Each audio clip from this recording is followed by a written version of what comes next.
Hello, everybody, and welcome back to mine and Mr. Breezy's football podcast, The United Front. It is a football podcast.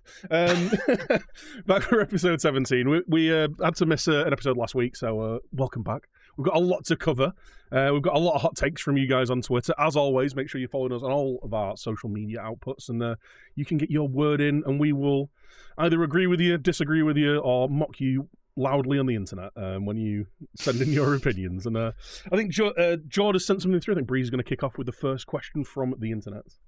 Yeah, I think we're going to cover all three tonight in terms of agreeing, disagreeing, and mocking. So it's just see how it goes. George's come in saying it's an interesting one. There's no longer a thing of world-class players. Plenty of players are great, but the difference between the very best and the next tier is a lot smaller than it used to be. You could argue the same applies to managers. I kind of agree with this, but not fully. I've said it a few times. I think when my football kind of where I really got into football and started to really enjoy it a lot when I was in my early teens, started to understand what was actually going on properly, the early to mid 2000s, and it felt like there was a ton of world class players then, that was so much better than the rung below. But it felt like there was such a much bigger difference between the worst player at the club or the worst player in the starting 11 and the best. Whereas I kind of agree with what he says there. The difference between them now is it's minutia. It's just a little bit of someone's got an extra half yard of pace, or he's just a little bit more composed, or just makes those decisions a slight bit quicker, or he's just a bit physically more imposing, or whatever. It's all tiny little fractions rather than the swathes of difference between. I mean, it's ironic saying this as we've just watched Arsenal pump 6 past Sheffield United, but I don't think any of those guys are world class. But no. By the same token, I think you put those guys in a team 20 years ago, they're probably playing at a higher level. They probably look like a better player in that era. So I kind of agree with what he's saying, but I still think there's plenty of players that are streets ahead of the next ones. And it is that. It is just that half a second decision making. It is that composure in a final third, or making the right decision in defence, or whatever it is. And you see it with players like Kevin De Bruyne and Haaland, and just these players who do have that difference. Mo Salah, as much as I don't want him to be, he is a world-class winger. Yeah, absolutely. You give him a chance in the final third, but if he has to go past a man or just find a bit of space, and he's finding it and scoring usually. So yeah, there is still that upper echelon, but I'd kind of agree in that the step below, it ain't that far behind. There's still elite players. No, and I think that's pretty much spot on. I do also think a part of this, because I'm the same as you. That's sort of mid 2000s era. You look at when anyone flashes up the AC Milan team that lost to Liverpool in the Champions League in Istanbul, right? You look at the list of names there, and you're like, I mean, first of all, how did they not see that game off? Christ, but how did they accumulate that many world class players? Because Nesta, Stam, Maldini, Kaká, Inzaghi. I think Cafu was right back as well. It's ridiculous, but I think there's a few things that play into it. I do think there's an element of, I think our generation of fans, and maybe a younger generation of fans who have sort of gone into football in the sort of 2010s, we've kind of been spoiled a little bit by the brilliance of Ronaldo and Messi in particular, because they are, I don't know if I'm sure there will be players who reach those levels and maybe even eclipse those levels at some point in the future. I think it's going to be a very long time before we see anyone as good as those two in particular. So, and it's almost had a lasting effect on this current crop of sort of, the world-class elite players, where you look at them and go there's almost always a discussion on who's world class, who's not, and stuff. I feel like because the comparison is always against those two, and most players are going to look not as good when you compare them to two of the greatest to ever do it, right? And the other thing as well, I think it's interesting you mentioned about the level between the sort of the top players and the sort of the next level down stuff, the sort of gap there coming shorter. I think a large part of that as well is to do with the quality. I think the quality of coaching's gone up loads since the mid 2000s in the last sort of couple of decades. You look at the sort of quality of coaching across the Premier League as a whole now, even in the Championship. Then obviously you got in Serie A and the Bundesliga and Liga. The style of the coaching has moved on a lot since the sort of mid 2000s. I do think that's played a part in sort of raising players' ability level to maybe what they could have done all that time ago. And also the way football's played now is a lot more. It's a lot different again compared to that sort of era, isn't it? It's so much quicker, more robotic. Yeah, it's so much quicker. Even just watching back those early 2000s games, it feels like they're playing at half tempo. Like, Yeah. it's just even the quick games don't feel as quick as like a really quick game these days. And I think one of the big things as well is when, like you mentioned with the Messi and Ronaldo there, like it was their longevity as well. Yeah. Like previously, like my favorite footballer to watch was Ronaldinho. Yeah. I think he was just unbelievable. He just did things that no one else could do, like Messi type stuff. But he had such he shone very brightly for like 4 or 5 seasons, and it was the same with R9. Like he had an amazing few seasons, and then his knees exploded. Like, and you just had, and it was like that. You had like this very small peak of players. Like, and I think the same with Beckham. Like he was probably the best player in the world for a couple of years at the end of United. He went to Real, and it kind of like just went a bit weird for him there. Like I remember, like was it he hadn't even turned 30, or he just turned 30, and he was like being shipped out to the MLS. Like.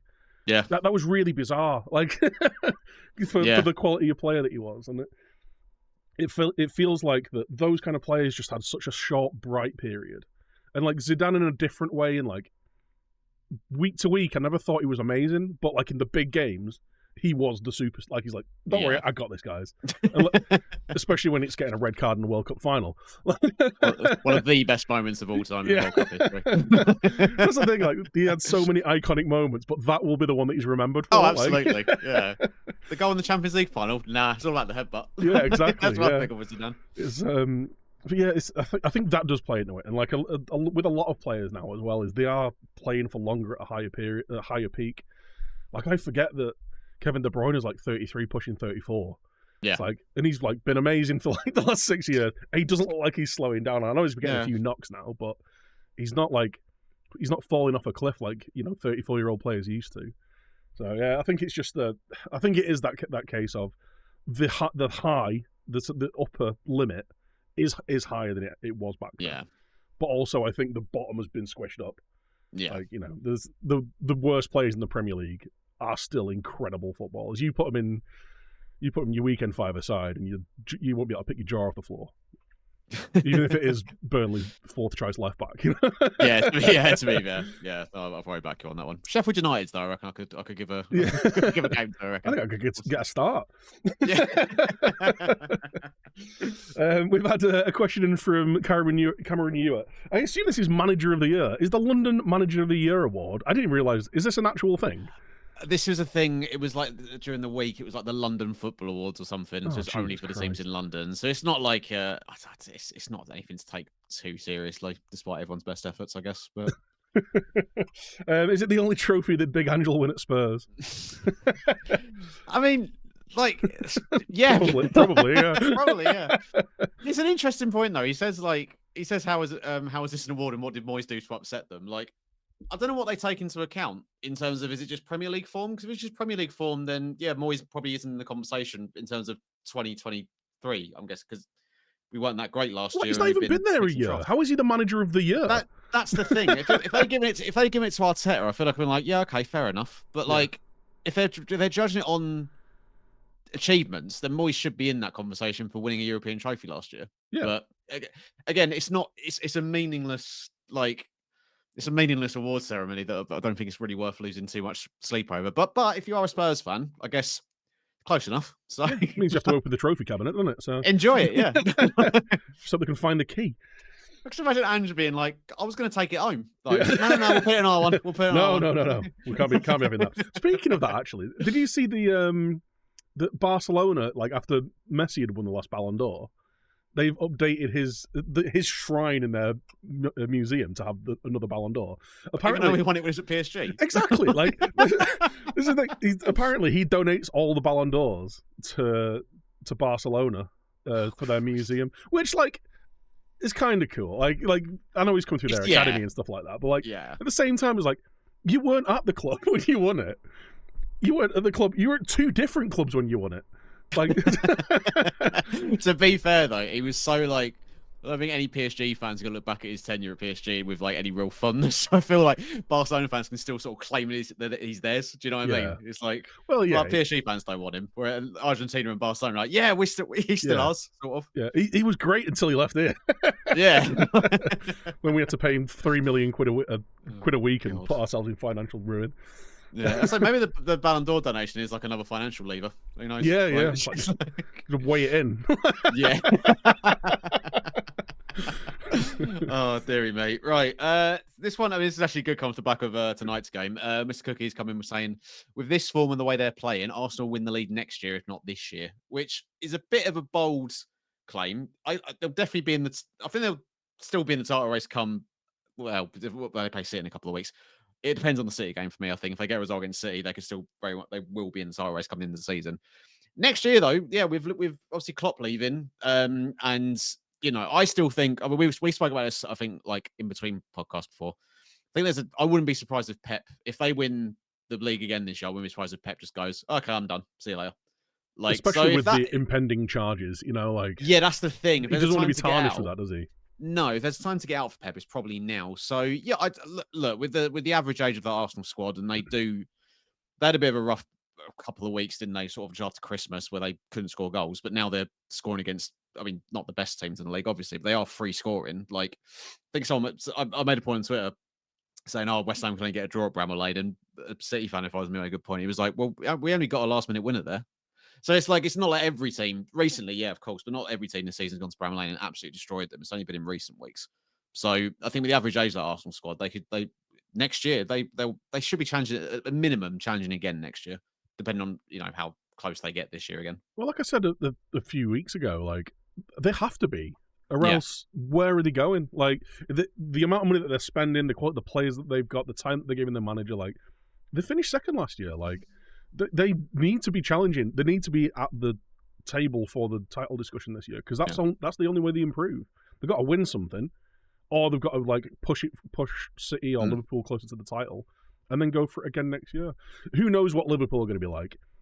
It's a 50-50 whether it's actually going to work out and we'll get a manager in that does work, or whether it's going to be a bit of a post-Wenger / post-Fergie collapse. No, like, history shows it's probably going to be the latter, but you never know. Other long tenure managers have left positions and there's not been as big a fallout. Yeah, but he's so integral to that team that it's likely, isn't it? Especially with the likelihood of key players leaving. I suppose you could argue. So I'd say something else for it. The only argument I suppose you can make for that is, I guess Liverpool probably more in terms of how the clubs run are in a more stable, more better run position than I suppose United were when Fergie left and when Arsenal were when Wenger left. I guess because under the Kroenkes, Arsenal were a bit of a mess until Arteta came in, and it sort of there was a bit of like. I want to say synergy, but that's a wank. But yeah, there was basically that with like the Kroenkes and Arteta, where there wasn't really that with even when Wenger was there and when Emery came in. Yeah. So I guess that's the one thing in Liverpool's favour for that regard. But yeah, like you say, it could definitely go that way for sure. They do have a good team, and it's very dependent on the kind of manager that they bring in. Like they've got a good core of players there, like some very good players, and if Salah does leave, like he's only got a year left in his deal, if he does go for big money, that's going to fund like fill in the gaps, right? There's still a lot of gaps there, but that'll fill it, like the money from that. But yeah, I agree. I mean, kind of agree with Cookie. Like, I don't know whether they will, like perennial bottlers. I've said a bottle word. Christ. Well, we'll come on to that later. Parents a fucking slur these days. I don't even realise. Yeah. Jesus. Ian Wright will come around and slug you. Yeah, like we'll see. I still think that just the inevitability of Man City will pay through. I didn't even realise how close we were to the end of the season, to be honest. I only realised when it was in commentary, I think, someone said, "Oh yeah, Phil Foden's really found his feet this year. He started 25 of the 27 league games." I went, "What? 27 league games? When did that happen?" Yeah, it has absolutely flown by this year, isn't it? The fact we're already in March. I think it's because we've not had. It's because we've not had the World Cup break. Like, yeah. By this point, we were like 5 or 6 games back, weren't we? So like, getting into this part of the season now feels a bit weird. Keane's come in as he always does. This is funny, actually. I was discussing this on my Discord a little bit earlier. Like, has the De Zerbi bubble burst? Three league wins in the calendar year isn't the sort of form that managers linked with top 6 jobs in Europe are about. I kind of said this the other day. I think he had an exceptional first 12 months. Really good first couple of months this year. But, like, I don't know whether it's just players leaving or whether they've had quite a lot of injuries, I know, or whether people just found him out a little bit. And it's whether he can kind of change things up enough with what he's got at his disposal. Undoubtedly a really good coach, but it rings true with like a few other managers that have been like tipped for really big jobs after a really short period of time, and then it all kind of like falls off a little bit. I don't know what your thoughts are on it. It's an interesting one because obviously they have had a lot of injuries this year. Like I think Matoma's missed a big chunk of the season for them, and I think he makes them an infinitely better team when he's playing. I don't think they've necessarily replaced Caicedo and McAllister. Like maybe they have, and those players haven't like broken through yet in terms of like becoming the next sort of superstars, I guess. Well, but they brought like in Moda Who, didn't they, from Dortmund? And I think they shipped him out in January. I have, He came in and left, yeah. Yeah, so he's not really worked out, and Ciso I think was meant to be, I think, the sort of McAllister-esque replacement, but he's been missing a large part of the season. So I think that's played into it, and also just going from regular 38 game season plus domestic cups to playing in Europe as well has taken its toll. Like I've never been a big believer in the sort of the Europa League effect sort of thing of like, oh, you play Thursday night football, you all of a sudden become shit. Like I've never really bought into that. It's like I refuse to have that as an excuse for why West Ham were crap last year, because it's like because I think people kept saying that to me. It's like, well, no, because we finished 7th in the year we're in the Europa League, but when we're in the Conference League playing against lesser teams, we've been playing worse. So I can't, with a bigger squad as well. So I can't accept that as an excuse. But I think for some teams, it can. Obviously, the evidence is there. For some teams, it can definitely have an effect. And I just think Brighton, whilst they may have the squad in terms of numbers, maybe don't have the squad in terms of quality of depth. And I think that's probably played a big part as well. And yeah, I think, like you said, I think just maybe teams have figured them out and they're just sort of trying to figure out a new way of dominating again. Because you think at the start of the season they had as well. They were like up there for chances created, shots on goal, goals scored, all this sort of stuff. And even that seems to have dried up from a little bit. So it's interesting. I don't think it's necessarily a De Zerbi problem. We won't really know, I guess, until next season, because we'll know whether or not they're in Europe again, and they'll have another transfer window. And really, with the money Brighton have brought in, I know there's only probably a certain caliber of player they can probably attract, but like with the money they have raised from player sales, maybe should dip into the market a little bit and be a little bit more adventurous with their spending. Like, I know the model's working for them, but like, I feel like at some point, relying on sort of unearthing gems from all over the world and stuff can only get you so far. Like, at some point, you have to go and get a little bit more tried and tested players in. That's not James Milner or Danny Welbeck. Yeah, it does eventually dry up. Like, just historically, we've seen it. Like, Southampton are a really good example of that, right? Like, they were overachieving with all these great players that were finding and picking up from everywhere, and flogging them on for a massive profit, and then just dried up. Like the talent pool only goes so far until you've got to start making those investments. But there seems to be like a really well run club. Like it looks like the future is bright for them. I don't think anything's going to go wrong. No, I think it is just a case of I don't necessarily think it's like yourself. I don't necessarily think De Zerbi's become a bad manager overnight. He's had success in other places. He's had success here. He seems to like have a really good tactical grasp. Maybe it's just a case of he's missing some really important players. And as well, we'll see if he's still there next year as well, because I feel like there's going to be a massive kind of managerial merry-go-round. I think we'll discuss a little bit later on, to be honest. But we'll see what happens, because there's a few predictions that I've got that I think I could see happening. Anyway, we'll move on. We've got who's it next? We've got Kevin Vink, known as Vlam around the Switch circles. Alonso allegedly told Bayern Klopp is too tough an act to follow. Objectively, one title and some silverware a decade at Liverpool. Purely on results, Klopp did good, not great. I need to preface this with he's a Liverpool fan. I mean, that's mad. That not like, don't get me wrong. Like, yeah, it's sort of like he's framed the argument of like one title, some other stuff as well. Yeah. Like, there's a Champions League in there as well. Like I get the argument. I think me and you had this chat when the Klopp news got announced that he was leaving. I think it's just how you, I don't know. I think it's just how you judge his time at Liverpool. If it's just solely based on silverware, then yeah, the argument is there that he could have done better. But I think I go back to what I said a few weeks ago. I think given who he's been up against and the resources and the alleged rule breaking the other team has been up against, the other team he's been up against. There you go.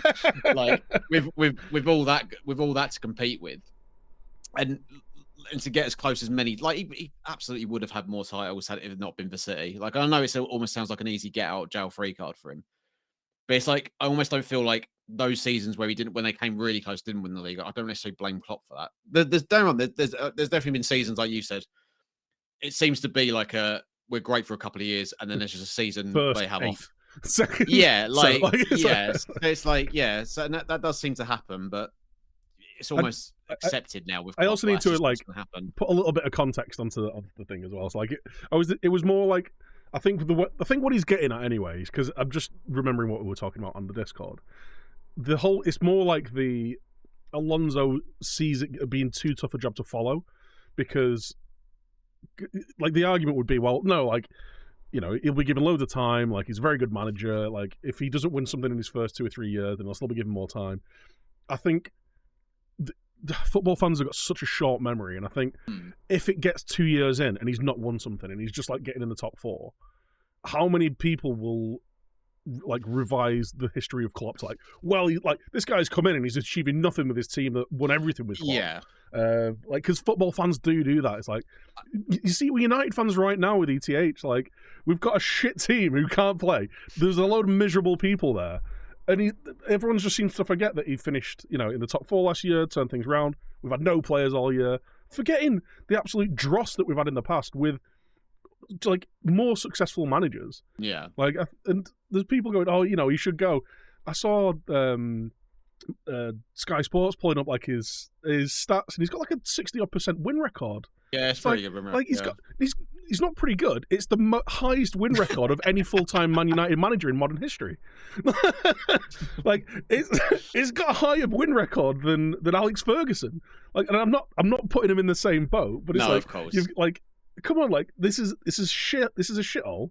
We've known this for years. It needs a turnaround. Just now, who comes in and does something better? I mean, I've started the rant already, but we'll get into this later. I get what the same kind of. I think it's the same kind of thing that you'd be getting from Liverpool fans. We had the greatest manager in the world. He left, and we've got this guy in, and he's only got us third twice. You know, I think that will happen with anyone else that's not Alonso. I do generally. I think Liverpool fans, like, you speak to any Liverpool fan, like Xabi Alonso makes their like top 5 player list of all time, especially like more modern Liverpool fans who sort of saw Alonso play in that era. I think there's such a love. Well, that's for another episode, I think. But you know what I mean. I think there's such a love and affinity from that fan base for Alonso. I think he would be, if it was just 3 seasons of finishing in the top 4, I think that would be fine. Whereas I think if it was like a De Zerbi or a Nagelsmann or whoever, then I don't think there would be. I think because Alonso's got that affinity with the fan base already, and also as well, as long as you can see progress. Like I think, if anything, I think Liverpool fans would probably, well, it depends what Alonso does with Leverkusen. If they go on and win the league unbeaten this year, the expectations probably will get raised. But I imagine like some of the more sensible Liverpool fans would probably expect go into next season, if he was the manager, and go, let's just see what happens. Sort of free hit type of season. I kind of feel if he wants to be a successful long-term Liverpool manager, he almost needs to be the next one, like the after the one who comes in after Klopp. Let someone go in and deal with Salah's contract running out and Van Dijk's contract running out, and like there being like a few issues, and build a bit of a team. If it doesn't go right, then they can throw him under the bus, and then they can bring in the savior that is Alonso, you know, the ex-hero. You want him to be Emery, basically. Yeah. I mean, I unironically, I think Emery would be a great pickup for Liverpool. Yeah, I think the squad that they've got just would suit him down to the ground. Yeah, no, I do. But yeah, for what it's worth, though, I don't know where the reports come from in terms of like he's apparently told by, and you know, he thinks Klopp's tough out to follow. I don't Sky Sports sources. Okay, yeah, I don't know how much I'd buy that though, just because. Why else would you put Liverpool in your contract as one of the clubs you can walk out for free? Do you know what I mean? Like, because you must surely know that if that's the case, you're probably going to be, the likelihood is you'll be replacing Jurgen Klopp. Yeah. So it's like, I don't know how much I'd buy it. I imagine if he topples Bayern's dominance and goes a whole year unbeaten, I imagine he'd back himself to go in and do a decent job after Klopp. Do you know what I mean? Yeah. Without knowing the guy personally. Yeah. We'll see what happens. I think it's going to be a really interesting summer. Like I think I said last time, I think it's going to be more interesting in the managerial transfer market than in the actual player transfer market, because no one's got any money. So that's where all the changes are going to happen. Dear mate. Right. Well, we got a couple here from Howie Rowe Owen. who loves a controversial take. To be fair, nothing he said here I don't think is that controversial. His first point is that Pep is a great coach, but has benefited in England by having most of the big teams going through rebuild/turmoil. Still impressive what he's done, but feels like there's a less competitive league at the top of the table versus 15, 20 years ago. Which I can kind of see what he means. But at the same point, when United were dominant, he only really ever had like one team challenging him per se. I can't remember the time when Ferguson was manager where there was like a 3-horse race for the title. There was Maybe it was like in the 90s. There was a little bit of a crossover when Arsenal was still good, like the end of the Invincibles era, and Mourinho came in at Chelsea. There was that kind of period. Okay. And I think United finished 3rd and 4th a couple of times around that time, because that was when like the big changeover to the early 2000s to the Ronaldo Rooney era. Like that was when that whole changeover was happening. Okay. But yeah, I've said it, like, he's obviously a great coach. He's a great tactical mind. Like, he sets his teams up unbelievably. But he's also got the best team in the world. Like, not just because he's made them that good. He goes out and buys multiple 50, 60 million pound players all the time. And I was discussing it with, I think it was Sai, I think on a stream the other day. Sai Maggio. It's like, there's a stat where like they use the fewest amount of players, so like this whole thing of like Man City have got the best squad is a bit of a fallacy. It's like, no, it's not, because they might only have 18 or 19 players, but they're all world class players. So there's no kind of drop off in quality when you're changing things out. It's not like at United where you lose Martinez and you're bringing in Johnny Evans, like you lose.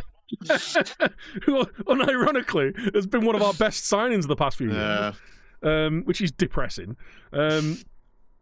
You lose Haaland for a month, and you bring in World Cup winning striker Julian Alvarez. You lose Kevin De Bruyne, and then all right, I guess we'll just play the best young English talent that has been in the Premier League in the last 20 years. They got Phil Foden come in.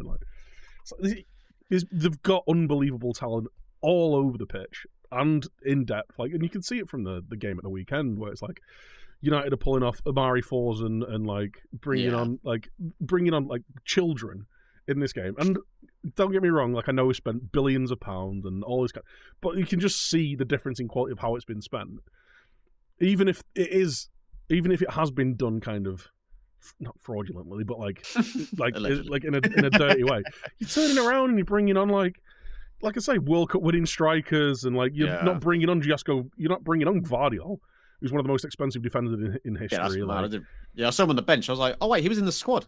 I assumed he was injured. It's like, but that's just the strength of the squad that they've got. Like, and you can bring those kind of players onto the pitch. You've got Grealish is obviously out injured at the minute, but £100 million international, like, who isn't getting started because they're playing a £60 million Belgian wonder kid left winger instead. Like, it's like you're kind of up against it. But like, by the same token, there was a little bit of that at United in the noughties. Like, you've got, to be honest, probably not even that amount of depth.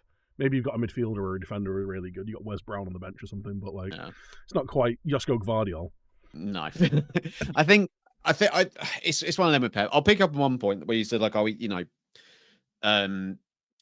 he's bought the best players, he hasn't made him good. I do think there is a case to say there's a lot of players on the City team he definitely has improved since he's been there. I think like John Stones, Kyle Walker, like a lot of the English contingent actually. I think he's I don't doubt that he has improved players and given players a platform to improve on. But there's a bit of a narrative of like, oh yeah, Pep will take any player and make them amazing. It's like, well, why did he have to sign 3 goalkeepers then until he could find the one that was right? Yeah. Like, why does he have to buy a £60 million fullback or 2 every year? Like, because like if he could turn if he could make any player that good, why does he have to keep buying these players for 50, 60 million I agree. quid?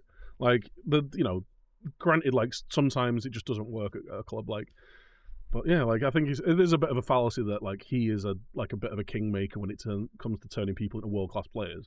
No, he takes world class players and puts them in a world class team and allows them to flourish. Whereas like some of the teams take world class or elite players and put them in a team that is disjointed and doesn't work. I mean, look at Chelsea.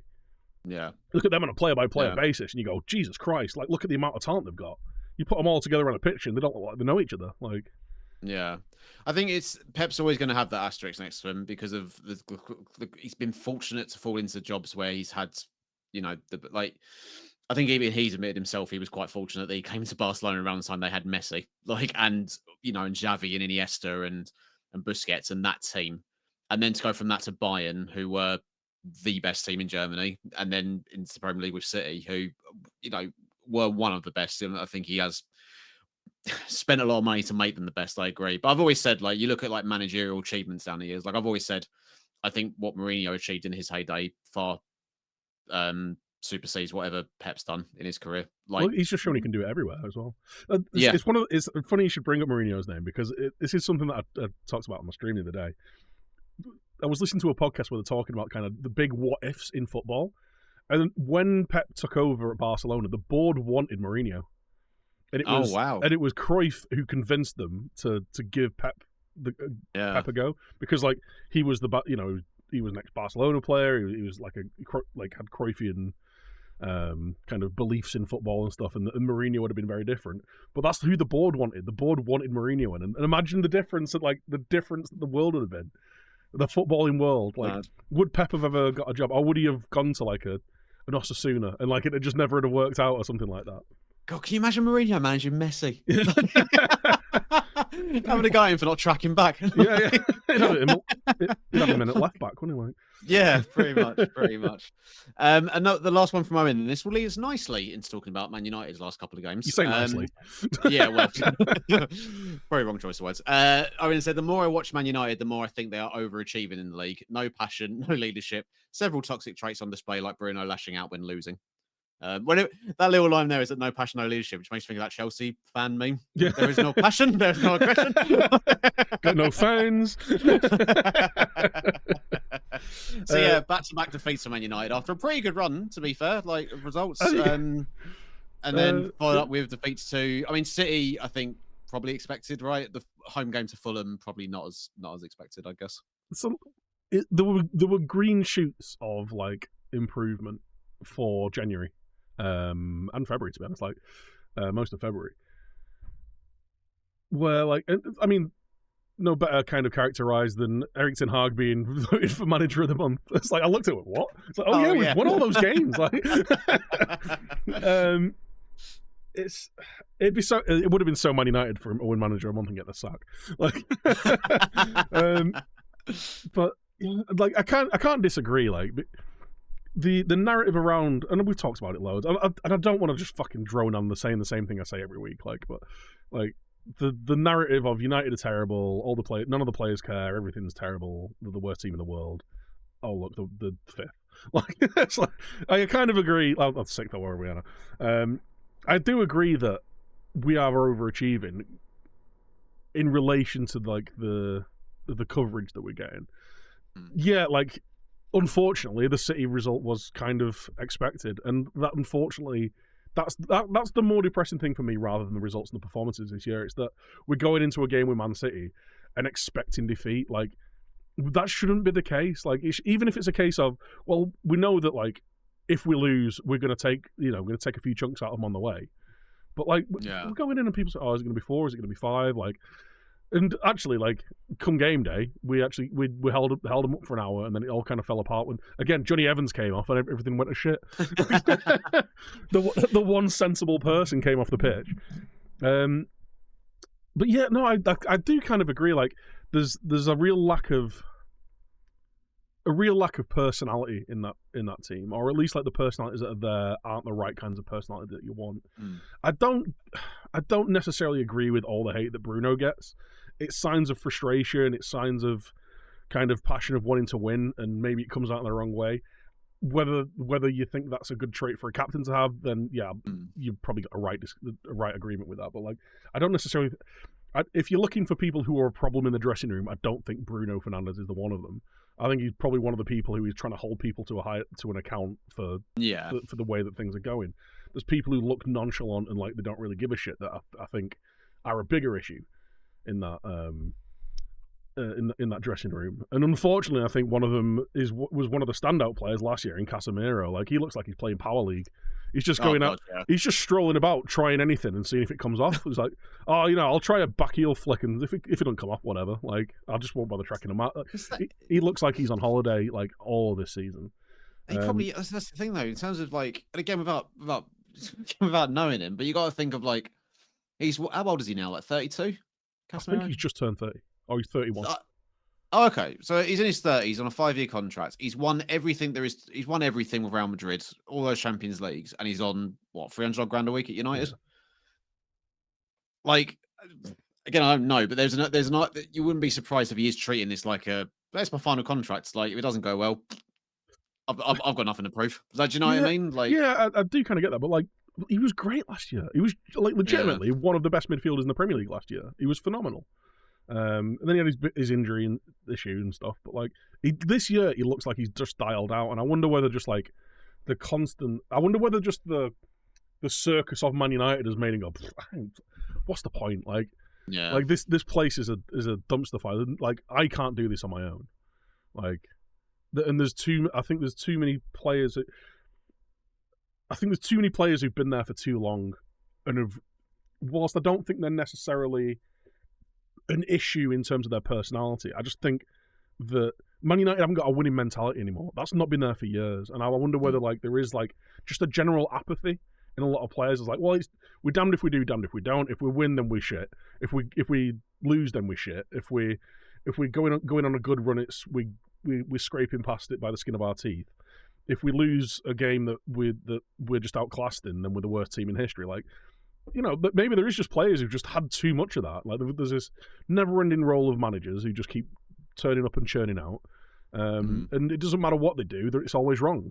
Like, in the eyes of the media, in the eyes of a lot of people. Like, so maybe there is just players, and in that token, I'll put like players that I really like. Luke Shaw, like Marcus Rashford, like they've been there for a long time, but they look like just defeated. Like, Luke Shaw's injured all the time again. Marcus Rashford looks like he's just absolutely mentally devoid, and I don't even want to get into this Players Tribune thing that he's done that I think was just a terrible idea, like especially the timing of it. But there's players who've been there for a long time, who've been there for multiple managers, and it's just not worked out. And I really feel like this team needs almost like an Arsenal-esque clear out. Like, you know, when Arteta came in, he's like, right, everyone's got 18 months to show what they got. And what he saw was a load of stuff he didn't like. And I wonder, hopefully, we can have a similar thing at United with this. Obviously, it's not a new full owner, but someone who's in charge of football operations, who has got an idea of what he's talking about when it comes to sports and football, and surrounds himself with people who knows more than he does, which is what you want, right? If you don't know it yourself, you want to find someone who knows it. And he seems to be the kind of guy that does that. Like, he seems like an intelligent bloke, which is not what we've had in charge of the club for a long time. And when Rangnick was at the club, he said there's 10 players who need to go. Like, yeah. And it might not even be, like I say, players like Shaw. I'll be sad to see Rashford go, but I'll totally understand it if he does, because he looks like as much as he loves the club, like it looks like it's breaking his heart. Like, just being shit on all the time. If PSG come in with a big bid for him to be the replacement there in the summer, like, I think it'd be best for all parties if he does go. Let him leave. Let Shaw leave. Let some of these players who are there for a big last contract, or some of these players who've just been there for too long, who've shown they aren't good enough. Martial's been there for a decade. Lindelof's been there for 6 or 7 years. Maguire's been there for 5 years.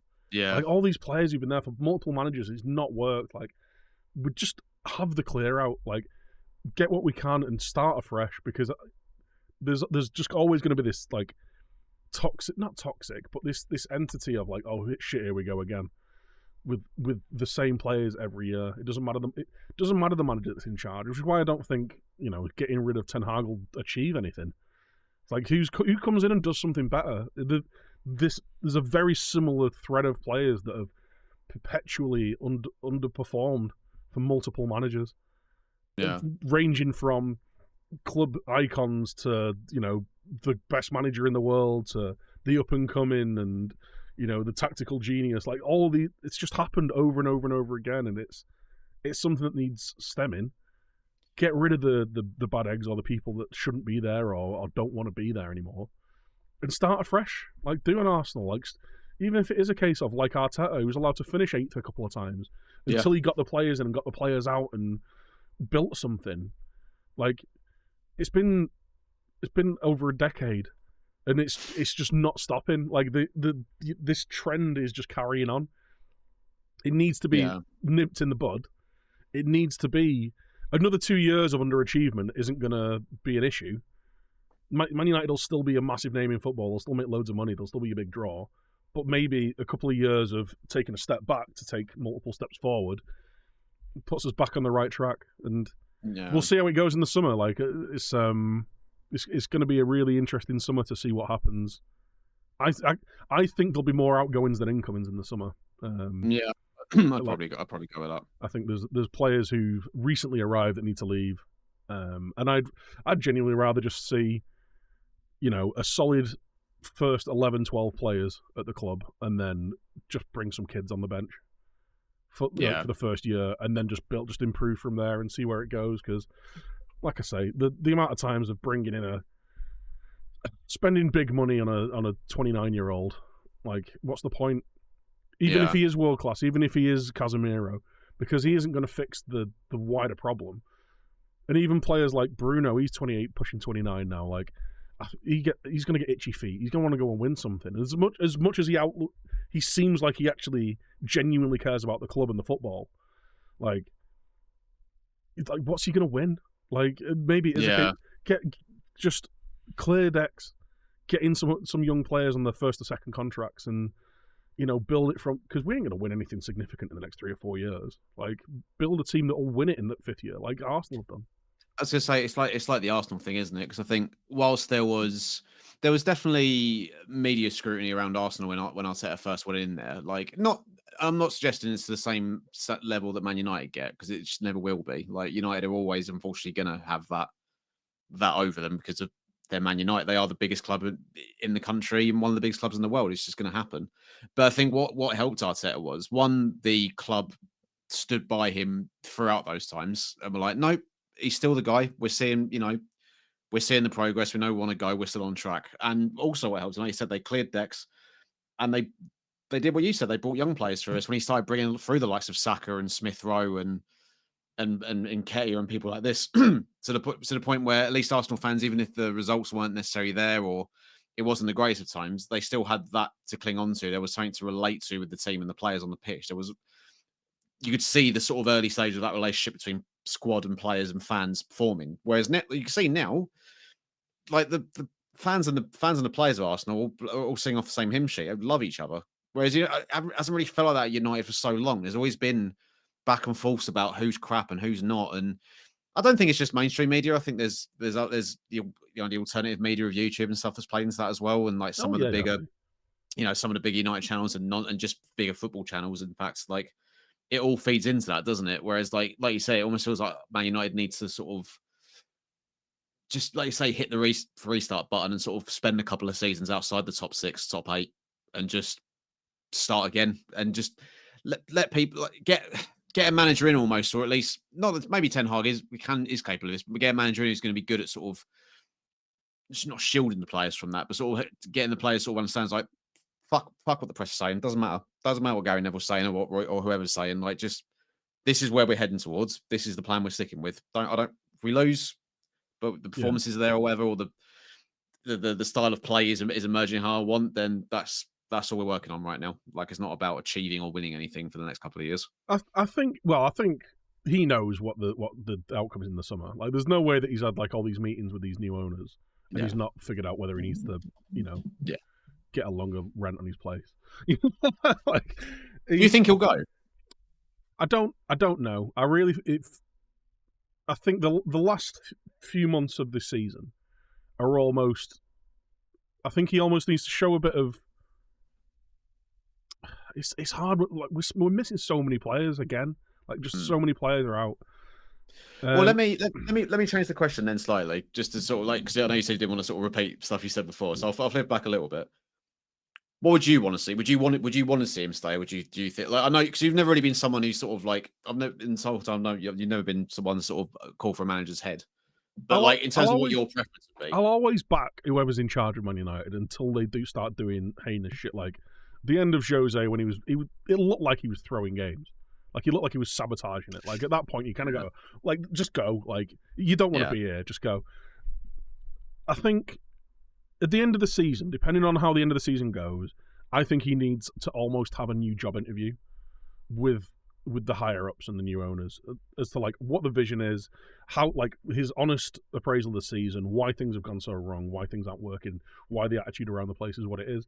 And if it's a case of he goes, I've been trying my best, there's 5 people here that need to just get out of the club. Like I feel like I've got a good core of people who I could work with and can build something with. And going back to the reset and using some kids, I don't think there's a better time in recent history that United could do that. We've got Kobe Minu, who looks like one of the best young midfielders in the league. You got Garnacho, who is, whilst he's up and down, he's a really talented young winger. And the fans love him. You've got Rasmus Højlund, who's finding form, and when he looks confident, he looks really good.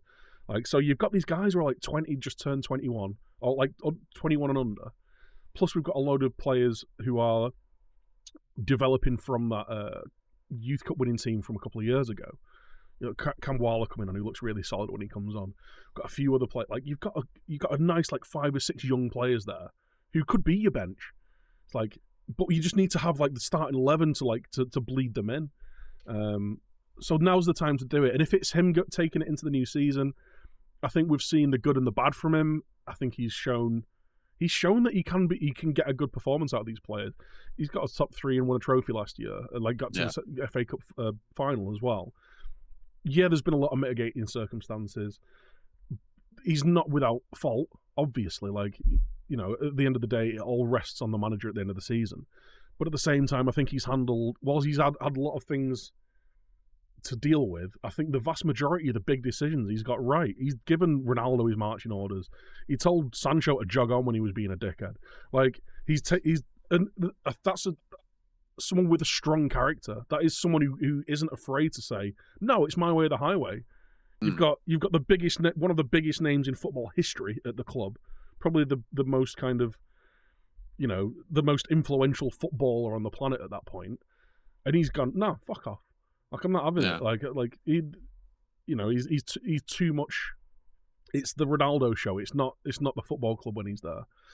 Same thing with Sancho. He stuck to his guns. He wasn't giving him what he wanted. He's never really performed. He's he's given him everything that he can do. He's given him 3 months off to go and get his head together and all that kind of stuff. And he comes back and he's being a prima donna. He's like, oh, well, fuck off then. If you don't want to be here, then I'll play these kids instead. I'll play people who actually want to do it. And I feel like he's doing that. I think he's finally not given up on the Anthony project, because I think the thing with that was he could tell that was going to be the anchor around his neck. So he almost needed to show that it was worth it. He needed to show he's not the one who signed the check off. He didn't spend 80 million. No, of course. That's the incompetent people signing off, making the deals. But it's still his player. It's still the guy that he wanted. And I think him, even now, him going, no, I've given you every opportunity. I'd rather play Amari Forsen, against Fulham. I think that's as damning a sign as anything. I'd rather play make his debut rather than you, a Brazilian international who's just not doing it. I think he's got the bottle to make those tough decisions, ruffle feathers. And, like I say, if it is him that's doing that job going into next season, then so be it. I think it's going to be a multiple-year rebuild anyway. Why not give him a season with some different players, with hopefully a clean bill of health on all the important players, and see what he can do with that, and see if he is the right guy for it. His contract's up at the end of next season anyway, so it might just be a case of best for all parties that we part ways, we'll bring someone in, and just see what happens from that. So yeah, I think I'd be more. I wouldn't be upset if he went. I think it'd just be it's oh, again. Here we are again. Here we are. It's the same thing again, happening again, and it's well, like I say, I don't necessarily think anyone really comes in and does anything better. And all these people clamoring for, bring in Zidane. It's Zidane. Yeah, he did the 3-peat on the UCL, which was incredible. He also had the best team in the world at the time. He ain't walking into that. No, he's not. He's not. It's such a completely different prospect. Yeah. So and to be fair, I think he won. Is it 5 seasons he was there? Because he was 3 left and came back for a year, didn't he? I think so. Came back for 2 years. Yeah. He won La Liga in that time, and I always feel whilst winning the Champions League is incredibly tough because you're playing all the toughest teams. I always think like a barometer of how good a team is how well they do in the league, because that's the 38 games. That's the one where you're playing every week. That's why you have to deal with injuries and rotation and everything else going on, which is why Man City is so impressive, right? If they do 4 in a row, like I'd say that's more impressive than winning the Champions League last year. Like I don't think someone like him's the answer, and I'd like the other. I just don't see any like really inspiring managerial appointments. No, when you're seeing Graham Potter being linked, it's a bit like. Yeah. Like, I mean, maybe in another 12 months when it hasn't worked still, it's like, okay, well, you know what, Potter's still available. He's done a really good job in the past. Like we've got rid of all these old dudes and got a load of young players through new coaching. Let's bring in a really good coach. Like maybe that's the thing, and then he's the guy who builds it for the next manager or something. But yeah, I think it'd just be a disappointment. I feel like that with a lot of United issues though. Like just a lot of it feels like, oh, here we go again. Like it's just history repeating. It's just this horrible cycle. But hopefully, fingers crossed, it's broken with these with the Ineos group that are looking after football stuff. And not surrounding not surrounding our manager with a load of bankers and yes men. Yeah, I'd say the summer's going to be very interesting for that. Like I say, player front, but like you said earlier, managerial front, which we'll definitely get onto. Well, I guess this kind of plays into the managerial front, I suppose, as David Moyes is apparently back. Well, I was just going to say, like, onto cheerier notes. West Ham have remembered where the back of the net is. Yeah, I know. Mental. It's almost like weird. Paqueta came back and we started scoring goals again. Very weird. It's almost like you said it. Yeah, I know. To be honest, so obviously, we started off with the 4-2. It's one of the reasons there wasn't a podcast last week, because I was at the West Ham Brentford game last Monday, which was a absolute corker of a game. Like I think. It was fantastic. Yeah, tuned in. See Jared Bowen getting a hat trick and Emerson scoring one of the goals of the season. The funny thing about that was that the goal he scored in is like below the one where I sit in the stand, and like I had like a 2-second delay reaction because I thought we went over. Like my brain didn't register to hit the top corner, so I was like, "What's he doing shooting from there?" Oh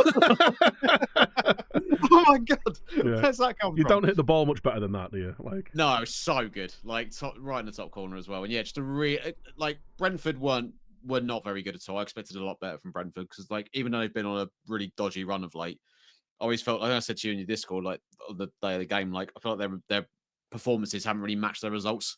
So I was expecting them, and they usually Thomas Frank usually has David Moyes' number a lot of the time. I think that's the first time we've beaten them since they've been in the Premier League. So I was expecting like a box standard 2-0 with Brentford, but no, they as bad as they were, we were really, really good. I don't think the same can quite be said for the Everton game the weekend, though, if I'm being completely honest, because whilst it's great we got the win, it's really, like, despite how Everton season's going, Goodison's never an easy place to go to, especially for us. And it's really good to get a 3-1 win. We're quite fortunate to get that win because Alphonse Areola might be the best goalkeeper in the league. Like, all I'm saying is I've got him in my fantasy league team, so I'm delighted. Yeah, I'm delighted with his performance. He's absolute. Like, one of the best goalkeeping performances I've seen from a West Ham keeper, probably since Fabianski's first season with us, which is about 4 or 5 years ago now. Like, he's been great all season, even though we have had some hammerings.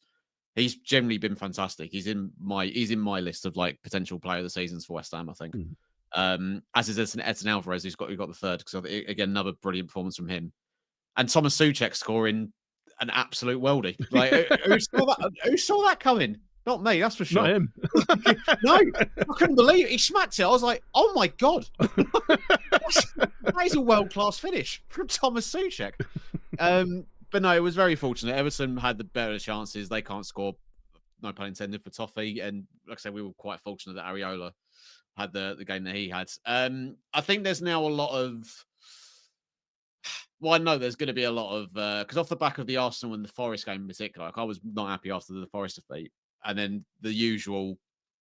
What do West Ham fans really want? You know, be careful what you wish for. What more? Because like it's been funny to watch it play out over the last over the course of January and February. It was like, you're 6th, why are you complaining? And then it was like, you're 7th, why are you complaining? So eventually, you're 9th, why are you complaining?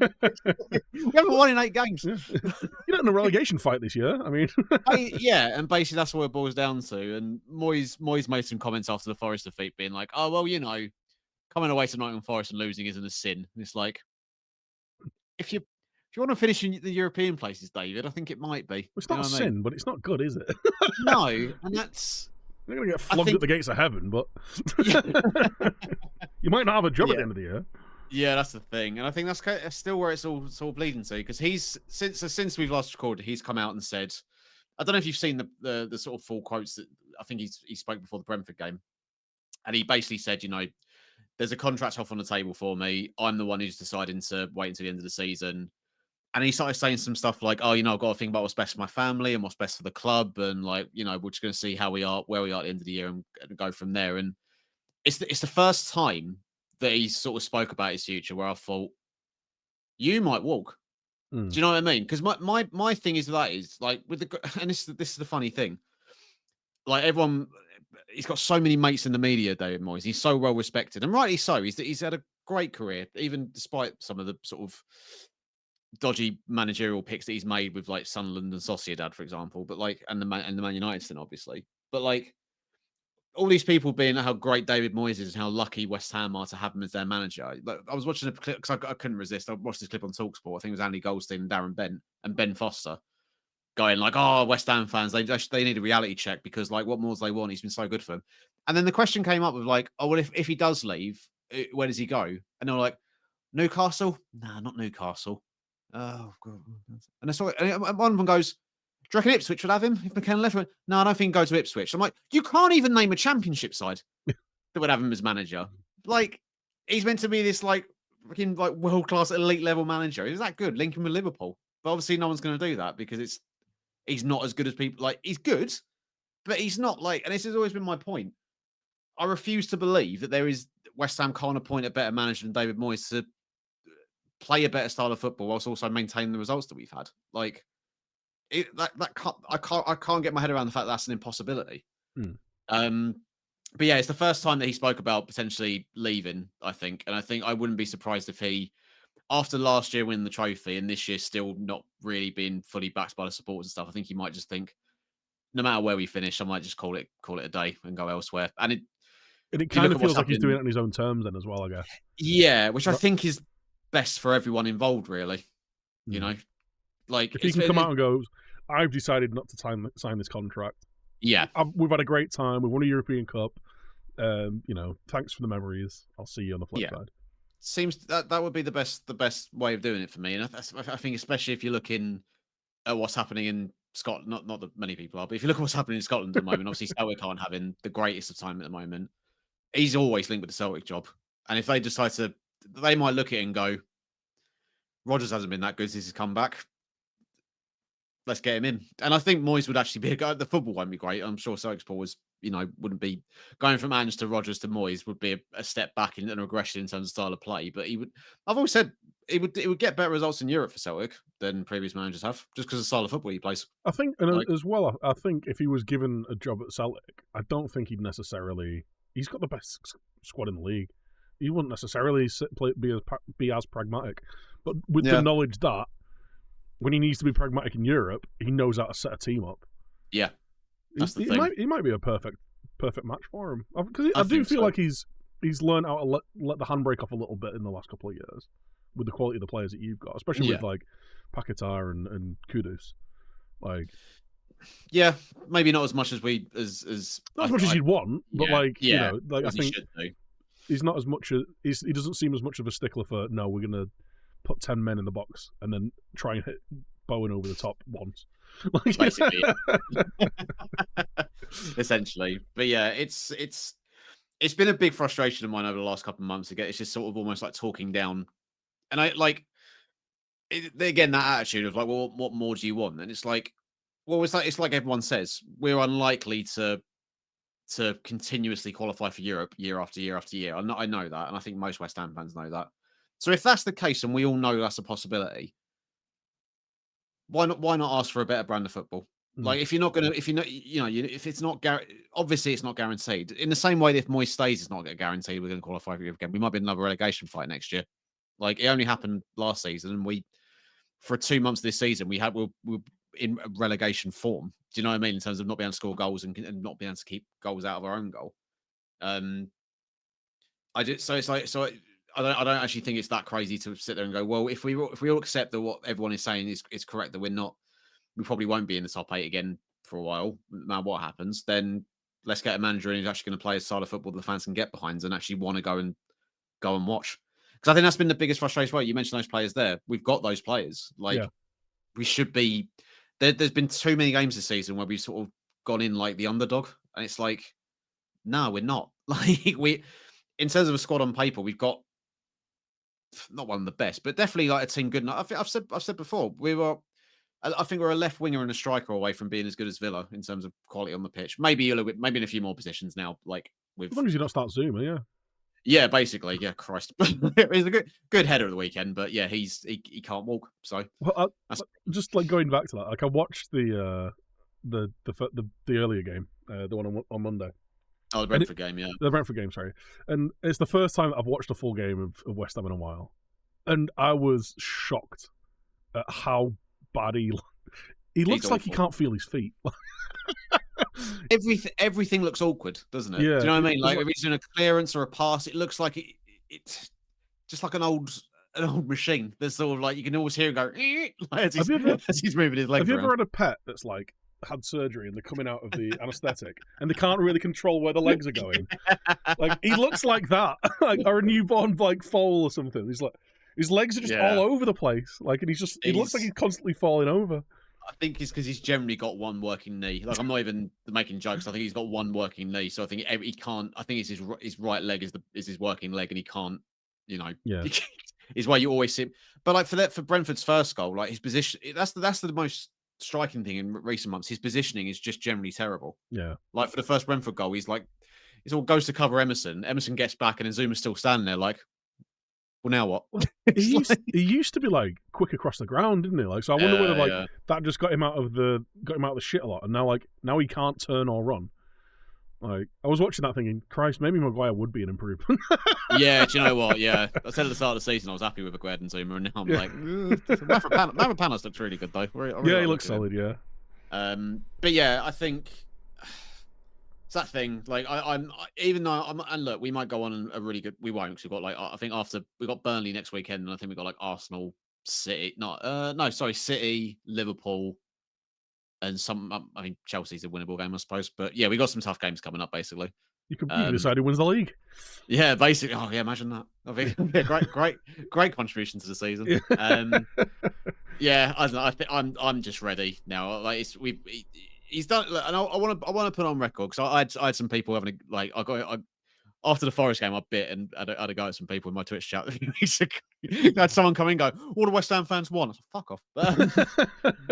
But like, I do want to play some record. Yeah, it's like he has unquestionably been the best manager of my time supporting West Ham. Not just definitely in the Premier League era, and definitely my time watching West Ham. He's been our best, most successful manager, and I've got the utmost respect for the job that he's done. But I think, like we've said before, he's just reached the ceiling of where he can take us now.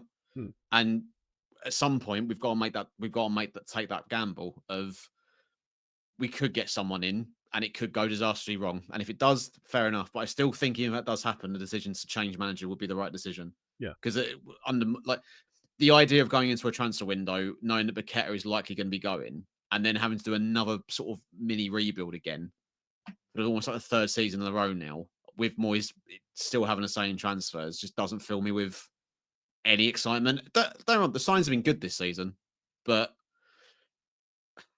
I would just rather get someone who I know is going to be on the same wavelength as the technical director, and hope that the club go all in on that setup and go, right, this is how we're doing it now. This guy is in charge of recruitment, and he's going to be aligned with either a head coach or a manager, and that's going to dictate. We're going to get players in who match up with the philosophy or the style of play that the new manager wants to play.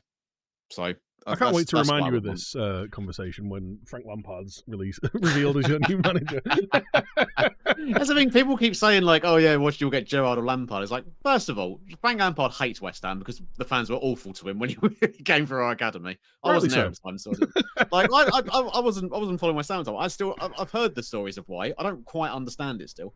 And that's what a Gerrard shouts. I mean, Sullivan is a moron, and I wouldn't put it past him. But if David Sullivan hired the man who stopped West Ham winning an FA Cup, Do you know what I mean? I wouldn't renew my season ticket, and I've got nothing. Like I love Steven Gerrard as a player. I think he's a dross manager, but I couldn't sit there and watch Gerrard in the dugout and thinking, "You bastard." Like...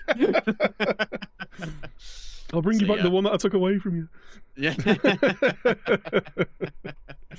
Well, we've discussed our teams, unfortunately. Well, fortunately for you, it's been a good few weeks. Give it another fortnight. I'll be back to depression in no time, I'm sure. There was some other games did happen.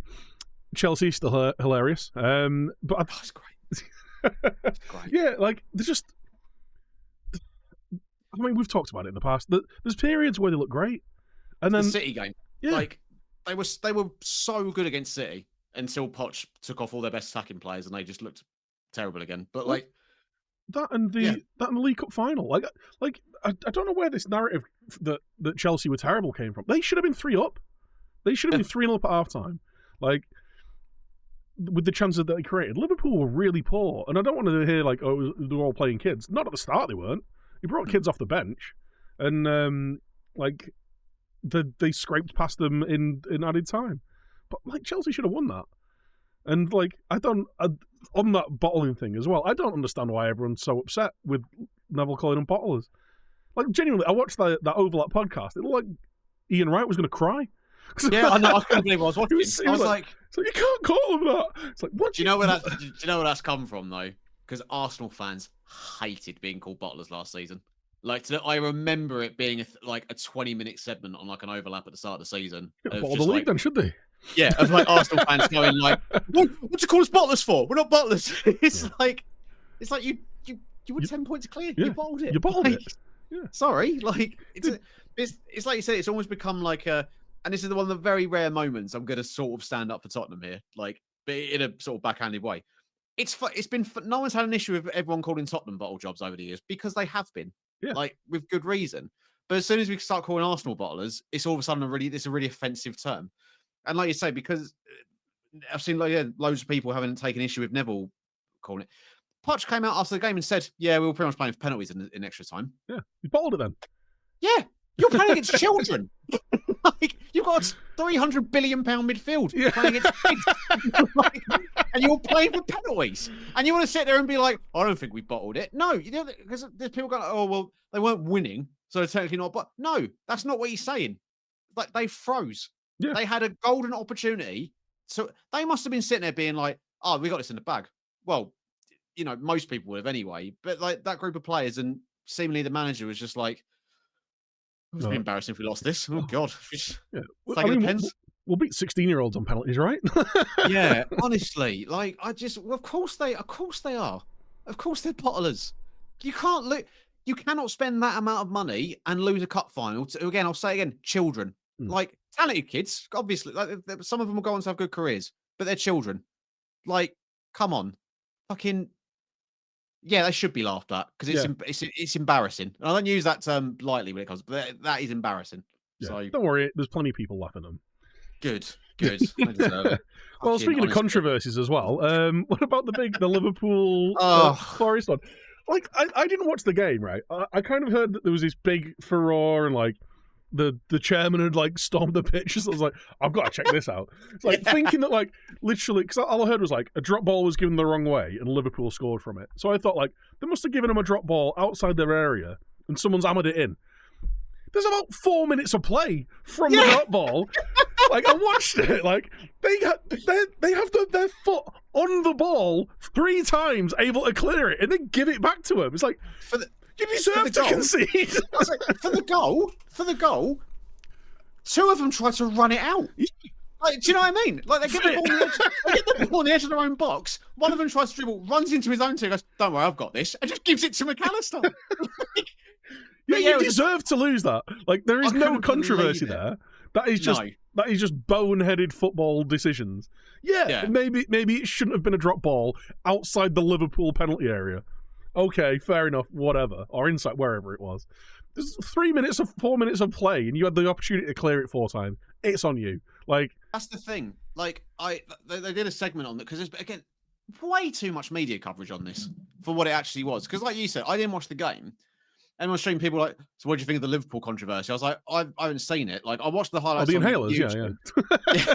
I was like, I watched the highlights on YouTube and I just saw the goal. So I was like, what was the big deal? And someone sent me the clip, and I'm like, and he's got Mike Dean being like, it's a monumental mistake. It's like, yeah, okay. Forest should have had the ball for the drop ball. That's the mistake. They stopped play because of a head injury. Forest had possession. The referee should have given Forest the ball back. But when I got sent the clip of what happened, the drop ball happens, and then in the footage that Sky uploaded, they fast forward the next run of play up until the goal. And I'm like, if you have to fast forward the footage, Yeah. that does not directly correlate to the goal being scored.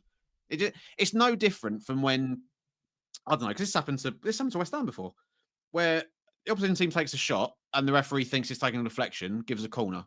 And then you see the replay and it's like, oh, it didn't take a deflection, and then they score from the resulting corner. Yeah. It's if anything, not that, again, it shouldn't require national-wide media coverage. I think that's worse, really, because that is a direct correlation. But even then, the corner's been given. Get on with your jobs. Defend it. Yeah. Like, you can't just sit there and moan on the multiple time. opportunities you have to clear it. Honestly, I couldn't believe, because I'm glad as well. I watched the build up to Monday Night Football tonight, and they only spent about a minute on that, and actually just spoke about how good Darwin Núñez was for the goal, or what Forest could have done to clear it and stuff. But like, even Terry Henry and Carragher were like, yeah, no, they should have just cleared it. Like they said when the drop ball was awarded, Hudson-Odoi just walks away from the ball, and Diaz sort of rushes in to get the ball back, and Carragher made the point of like, yeah, of course he was going to, because they're fighting for a league title. Yeah. So it's like, whereas Forest, they're fighting for their lives. Because if I'm Hudson-Odoi, I am not letting a Liverpool player pick that ball up, because then at least we can guarantee it. And then the other thing that Forest complained about, because they did, and this is the thing that annoys me. Like, oh, they scored in the 99th minute, only 8 minutes were added on. It's like, yeah, but that is a minimum. Yeah. Like, they say this every time they announce stoppage time. There is a minimum of X amount of minutes being played. That's why there's riots when the referee blows up before that minute. Yeah. Like, it's a minimum amount. Like, that's the number he has to hit before he blows a whistle. If he blows it before then yeah, the referee fucked up. Yeah, also worth noting, the 2 Forest players got booked for time wasting within that injury time period. Like, honestly, fucking, like, they brought Mark Clattenburg in to be a referee at, like, consultant or whatever it is. Like just hilarious. Just, I'm sorry, I'm over Forest now. Like, it's been lovely having them back, but they spend too much money on this shit. So just get them back to the championship. My sympathies ended when they binned Cooper. Yeah, basically. We like Cooper. There's nothing likable about him now. But yeah, I couldn't believe the amount of cover. Like, we're on Monday and people are still talking about it. I know we are, but like, it's funny. But we're not doing it in like a, oh well, this is a real big controversial. It wasn't. It was nothing. Clear the ball. Yeah. Just get rid of it. Clear the ball. Idiots. Well, finally, we kind of touched on it a little bit earlier. But yeah, Tuchel obviously announced that. Well, it's been announced that Tuchel's leaving. There's the whole potentially Alonso's going to be going there. Who knows? It's going to be interesting. One thing that I don't understand with this whole Tuchel buying thing, they're already underperforming. There's a load of players that already don't like him. Why not just get rid of him? Just bring in like a layover manager. There was talks that Ole was going to be, Ole Gunnar Solskjaer was going to get the job. Honestly, he'd probably do fine. The more managers that have absolute dog seasons at Man United, either side of him, like, I think his stock's only getting better. he actually like he knew what he was doing. So he couldn't do any worse than what Tuchel was doing, really, could he? Let's be honest. Like, if you're getting like an interim job, like, you just, there's no expectation. Where's the motivation for these players? Yeah, they already don't like him. Like, the core leaders of the team don't like him. Everybody knows he's leaving. Where's the motivation to do something? Like, at least if you get rid of him and bring in a stopgap, you've got players going, all right, well, I need to show that I'm worth keeping around next year. Yeah. Like, whereas they'll always just have the out of, like, well, you knew he wasn't doing anything well. You knew he was crap. You've sacked him, but he's still here. like how can we perform well? It's on Tuchel. So there was I don't think this is going to happen, but like just for argument's sake, he has been linked with the West Ham job. Now, see, there's going to be people listening. I'm not convinced that it's actually going to happen. But let's say if it was, I don't think it would be a success if he was to take the West Ham job. And there's probably people sitting there thinking, probably me from 2 years ago would have been like, Nice, yeah, do it. That's great. But I'm like, I think I said on Twitter, it's either going to go like Emery at Villa, where he's going to come in and be a revelation, and we're going to be flying up the league, or it's going to be like Conte at Spurs, where after like 9 months he's blows up in a press conference and calls David Sullivan a wanker or something. Like, do you know what I mean? I'm not. There's a part of me that's like, yeah, do it. Like that'd be really fun for a couple of years. But there's other part of me that's like, it could also just completely implode.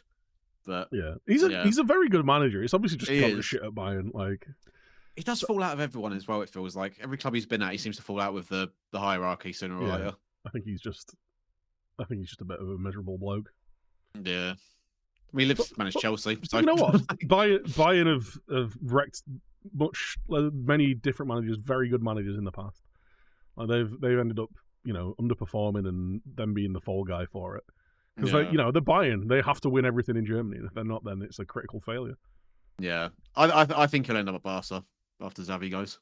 I think maybe it'll be an interesting one. That'll be a very interesting one. I think. Yeah, it's the point. I've not actually thought about who takes over at Barca. I hope it's Arteta. That'd be hilarious. That would be funny. I don't think it will be, but that would be like, all that work. This is our year. We've got it, lads. Barca, see ya. Yes, he was in the academy, wasn't he? Yeah, he came through the Barca academy. So it's definitely a possibility then. Oh yeah, He's 100% a possibility. He is probably top of their shortlist. Yeah. It's like, how many levers do we have to pull to get you out? We'll wait in these Ballon d'Ors. It'll be great. Yeah, we'll have our tale. We'll give you like Rafinha. Yeah.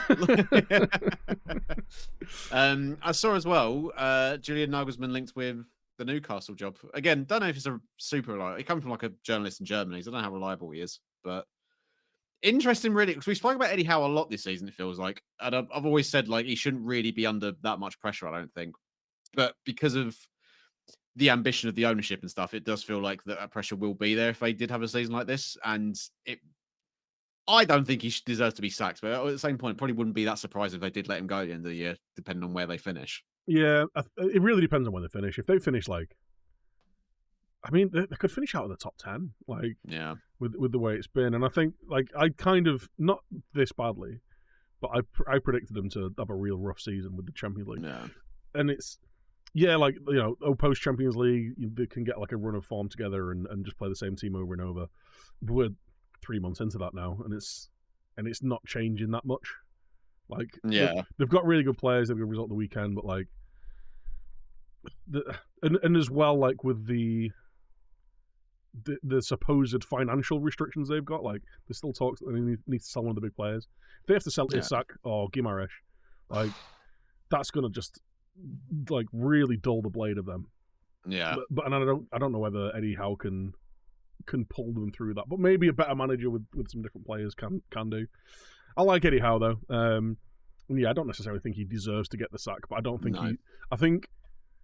I think he's been found out a little bit this year, and I feel like Newcastle have just. I don't necessarily think he's done anything wrong. I think they just overperformed so much previously, in the last 12, 18 months, that now it looks like an underachievement. Whereas when you look at that squad, I think that's just about where they should be. Yeah, they're they've got a mid-table squad, and I think he had them overperforming massively for a long time. But at the end of the day, you always trend towards the norm. If you're massively overperforming, you are going to regress. You're going to fall back to that thing. It's the same thing with Man United. We've been getting results, but we are always going to fall back to our actual standard, even from when we're overperforming. Yeah, so I think they're just where they should be. Unfortunately, they're in a really congested part of the table where there's a lot of very similar clubs around, that have got a similar quality of squad, where they're aiming for a similar kind of thing, and it's just, there's 6 teams that want Champions League. There's 12 teams that want to be in Europe, and the numbers just don't go. Yeah. So I kind of hope it happens, because I really want Eddie Howe at West Ham. I think he'd be great at West Ham. He would be the person I'd have to replace Moyes in a even heartbeat. with Tyndall.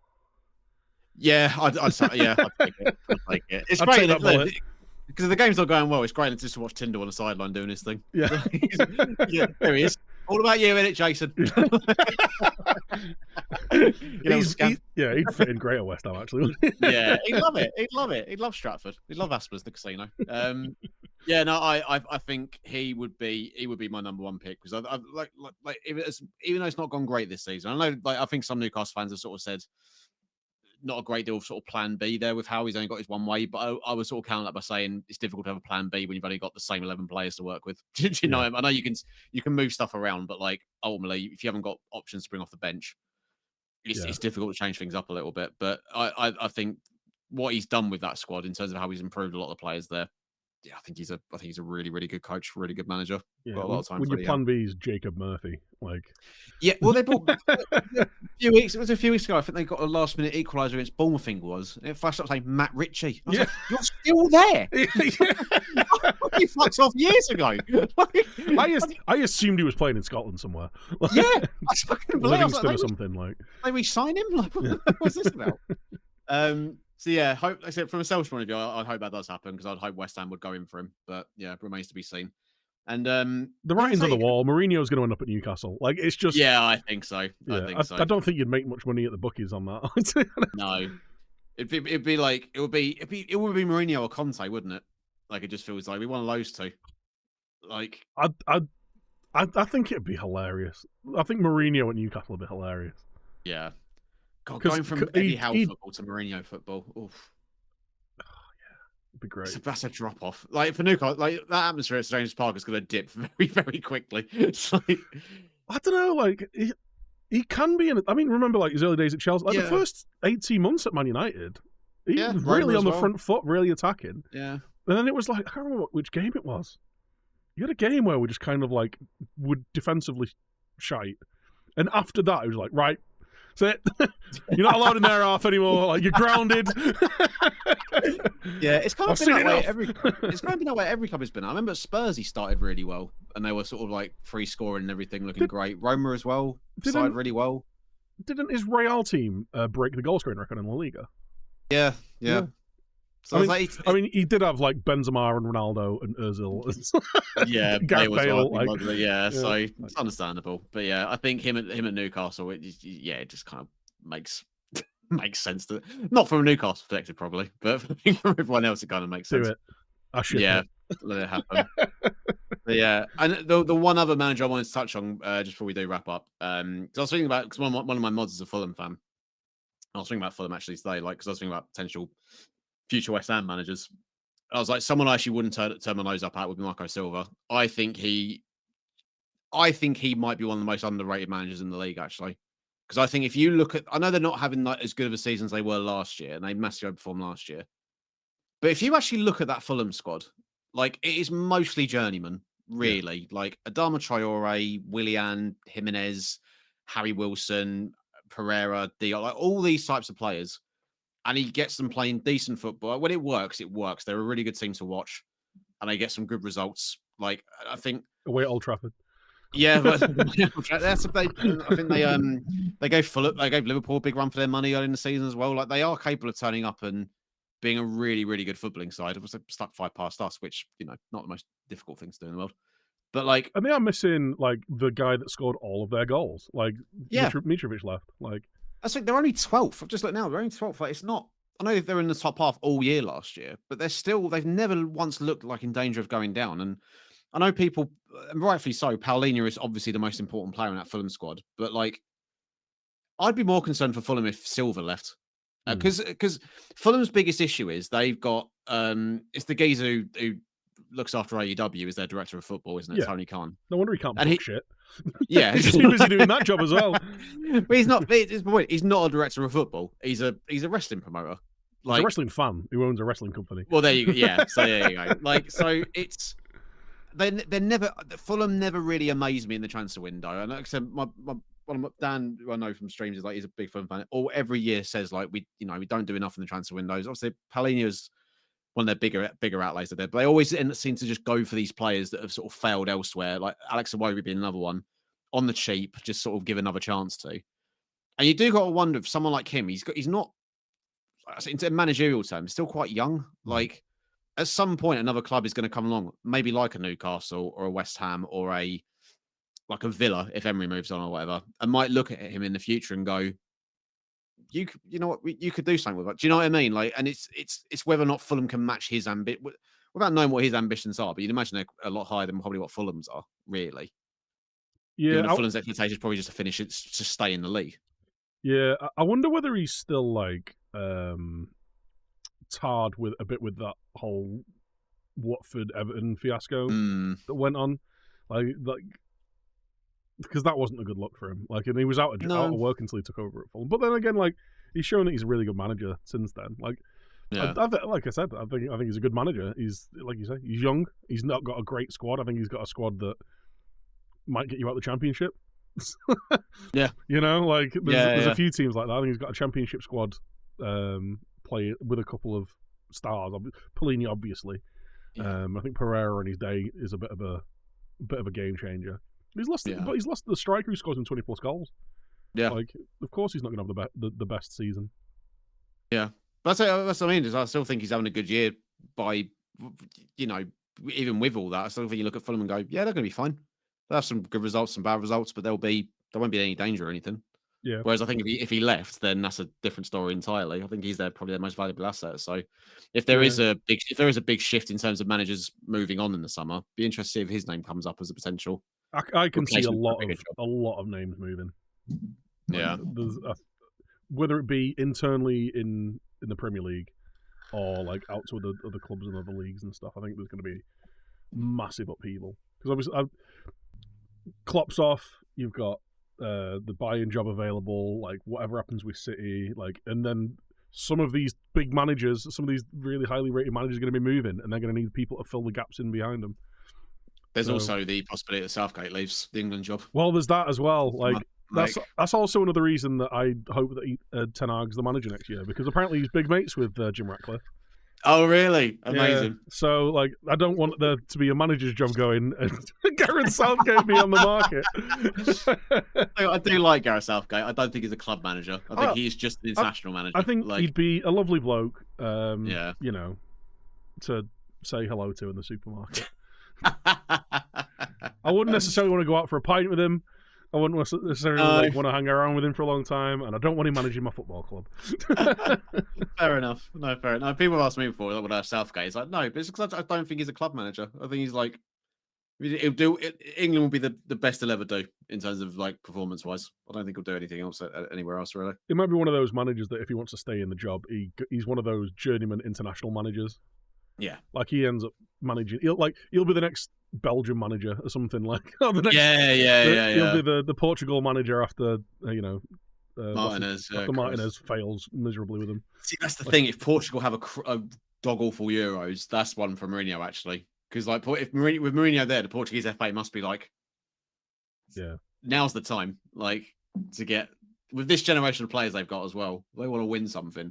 They only won the Euros for like obviously not long ago, but. Must be tempted if you're the Portuguese FA to get Mourinho in. Yeah. We'll see. We'll see what happens. It's going to be fun. We'll have to have a little sweepstake on who ends up with who. Oh, yeah, definitely. It's going to be good. Yeah, stay tuned. I think we've covered all of our discussion points for this week. Thank you, everyone, for tuning in. As always, make sure you're liking, subscribing, giving 5 stars, thumbs up, whatever you can do on whatever platform you are watching or listening to us on. Thank you for tuning in. We'll be back next week, maybe. We'll be back at some point in the future. Should be next week, should be. Yeah, I haven't got a Monday night game for a while now, so yeah, should be next. I don't think I've got anything on next week. So yeah, catch you next time. Catch you next time. Next time. Next time. It's the most mank I've ever been. I'm playing us out, Liam Gallagher. Yeah. Just tune in, guys. Catch you next time. Time. Bye. Time.